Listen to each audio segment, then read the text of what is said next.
Hi, James. So, nandito po kami sa airport. And guess where we are going? Surprise later. Check-in. Check-in time. Kasama na namin ang aming pinakamagandang friend.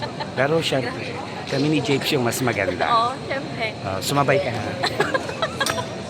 Nakikisabay lang ko sa ganda nila. Yes. So, check-in counter. So guys, nakalampas na kami ng immigration. So, papunta na kami ng secret. We'll tell you later. Ay, ba ito pa ha?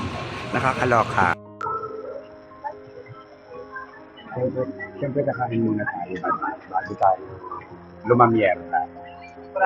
Pero hindi pa nila alam kung saan tayo pupunta. Wala kang pakay. Pero sinabi ng kaibigan ko yung Trinity. Kaloka. Correct. So dito sa part na to guys, kumain muna kami habang hinihintay namin yung boarding time. So chika-chika kami dito kaya ganyan. So kanya-kanyang kain. Nasaan na si James? Ay, boarding time. May maliwanag na pala. Saan nasa isla? True. Hindi man lang makaidip. Ang dami. Laki ng face ng purple hair.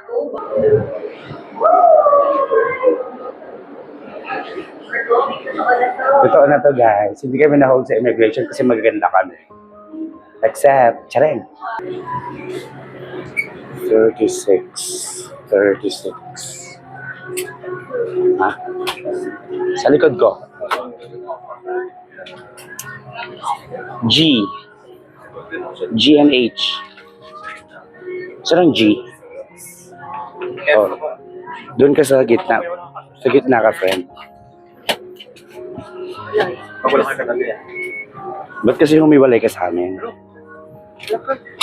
Wala ka mga friend. So 3-hour flight po to, parang Singapore lang din yung flight time and there's no time difference. So sakto pagdating namin doon, dali na kaming mag-early check-in siguro. And then lakad-lakad within the area. And then We're done with our early. Then manlalalaki siya. Siyempre hanap kami na makakainan doon, di ba? 16 pa lang po. 16 years ago. 16 years ago. See you guys later. We're flying na.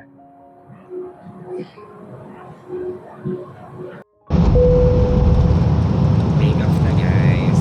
We're taking off.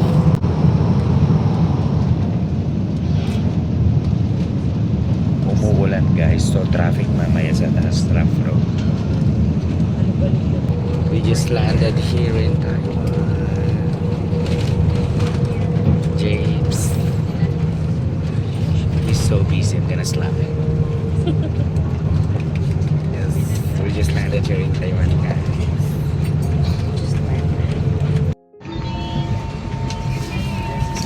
Hi.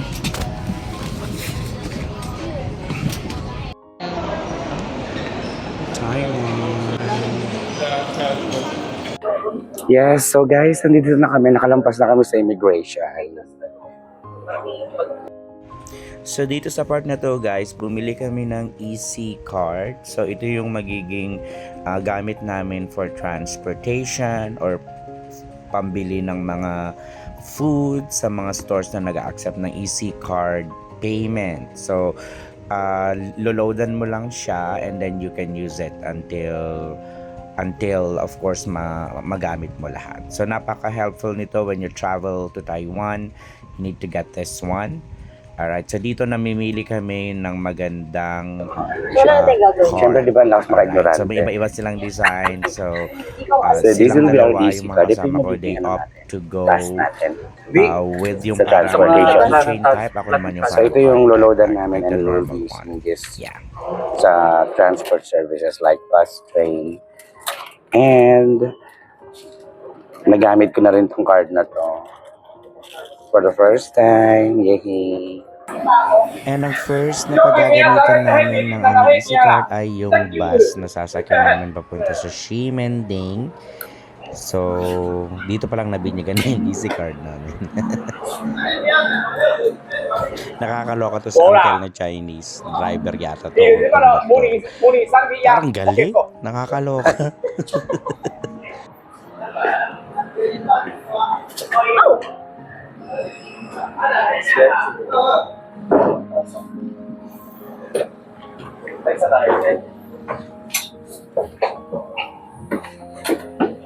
Sa likod. Ay, sa likod. Sa likod na tayo. Para kahit pag-ingay tayo.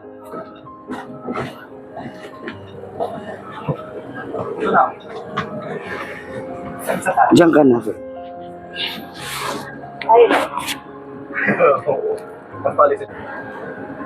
So we're here sa aming bus. So ang nangyari guys is 5 lang kami pasahero dito. 5 lang kami. Kaming dalawa. Ito. Tsaka ito dalawa. Ito. Sila. Yeah, panganim yung driver. So ang situation dito ngayon is maambon. So si Uwan papunta dito, sinusundan si Ingrid. Ito kasi ito nung umuwi siya ng Manila, sinundan siya ng Baguio.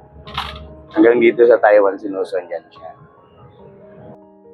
So, dito naman guys, nasa may Taipei City proper na kami. So, vinivideohan ko yung mga nakikita ko syempre. At ang ganda kasi napakalinis ng Taipei. This is early in the morning or mid rather in the morning na naglalabasan na yung mga tao, ganyan. So, umaambon pa rin, okay, during this time. Right, and malapit na kami dito makarating dun sa may destination namin, sa bababaan namin sa Ximending, where we have our accommodations book. Yeah, so yan yung taxis nila dito if ever you would like to opt to take taxi. So finally, nakarating na rin kami sa Ximending. So kakababa lang namin ng bus from here. And the reason I'm doing a voiceover in this part kasi hindi pala naka-on yung microphone ko which is connected sa aking phone. So dito, syempre, since kakababa lang namin, picture-picture muna kami, video-video kami, at actually umaambon yan. Pero Kebs, wala kaming pakialam. See? Ang ganda guys, napakalinis, ang ganda ng view, ang gaganda ng building, ang linis, wala kang makikitang basurang nakakalat. Amazing. So, pag-uusapan nga namin na how we wish na sana ganito kaganda sa Pilipinas or even just in Metro Manila to start with since that's the capital. Comparing to Taipei, grabe guys yung difference. Doon mo makikita kung gaano ka-progressive yung isang bansa, which we hope na sana ganun din dito sa Pilipinas. Yeah. But more than that, of course, we appreciate so much the place, the city, and we are so excited and looking forward sa remaining days nandito kami because we're gonna be staying here for a total of 4 days. So Monday ito and we'll be leaving by Saturday morning. So total of 5 days kami dito sa Taipei. We'll try to visit beautiful places as many as possible. And join us guys as we continue with this journey. Alright, this trip that we have planned abruptly. Biglaan tong plano namin pag Taiwan. And the good thing is kapag biglaan kasi yun yung nagmamaterialize, yun yung nangyayari, di ba? And syempre dire-diretso naman tayo dito sa pag-video, okay? Seizing the moment, right? And syempre lakad-lakad tayo diretso papunta sa ating accommodation. So kailangan nating lumilim sa gilid habang naglalakad because dito is napakalakas or lumalakas na yung ulan. And wala pa man din kaming dalang payong. So kailangan nating mag-ingat, kailangan wag tayong mabasa para hindi tayo magkasakit. Mahirap naman na yung magkasakit ka pa habang nasa travel ka or nasa bakasyon ka. Kasi umalis tayo ng Pilipinas ng may sakit, wag naman lumala dito. So dito is dire-diretso kami papunta na sa aming accommodation. And more lakad tayo dito.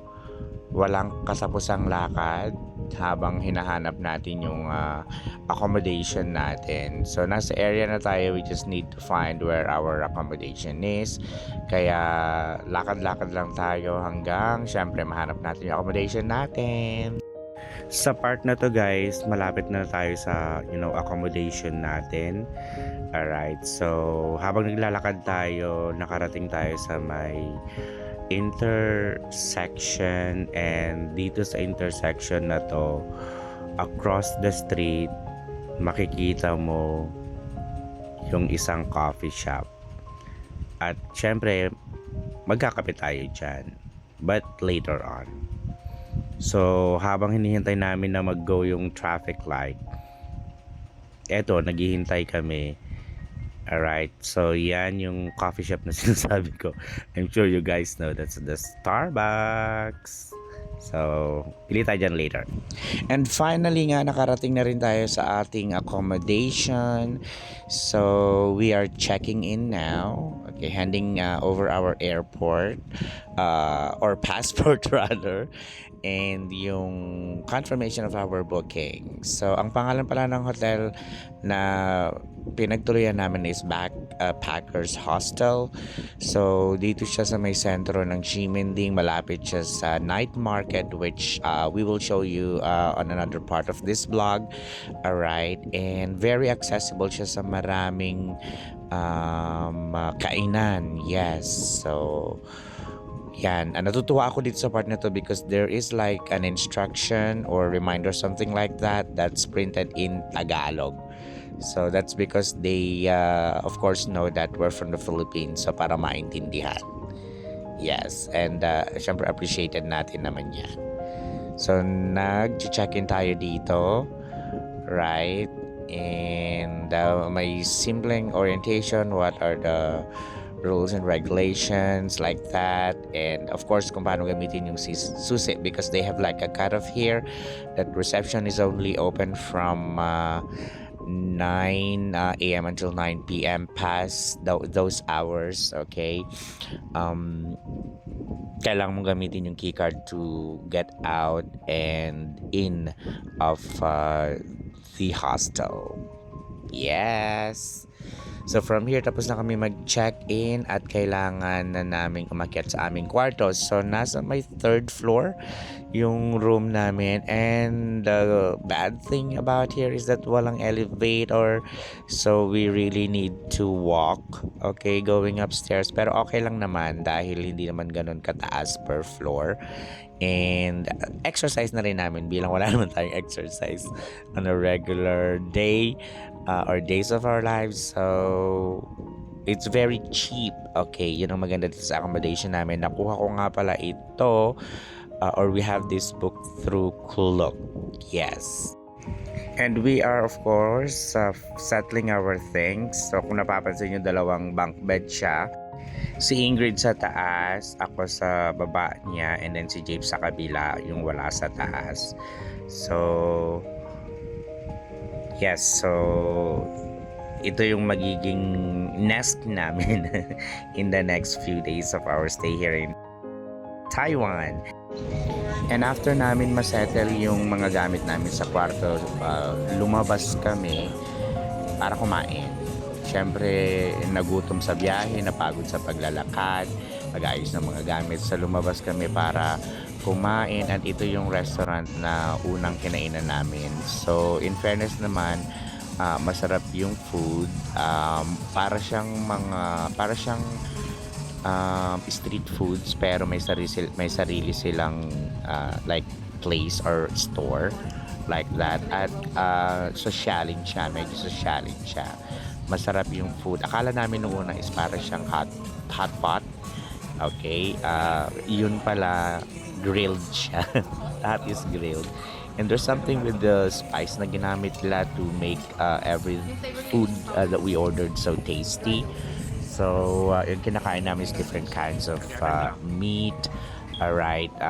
Wala ako, na-enjoy ko lang dito yung pagkain. If you could notice, hindi ako masyado nagsasalita. Kasi, obviously, nagutom naman ako. Nagpalit ako ng damit. Okay, from my white sandal. With the jacket, nagpalit ako ng long sleeve. Of course, it's masid. Long sleeve din ako dito. Perfect siya sa weather kasi malamig ngayon dito sa may Taiwan. So, perfect lang itong nadala kong damit for that one. So, eto, ina-enjoy ko lang yung pagkain and all. Hindi ako masyadong nagsasalita kasi gutom na gutom ako dyan. So, kain lang tayo ng kain dyan, of course. And right after namin kumain or nang maubos na namin yung pagkain namin, nag-decide kami na pumunta sa Taipei main station. So, one station away siya from sa accommodation namin.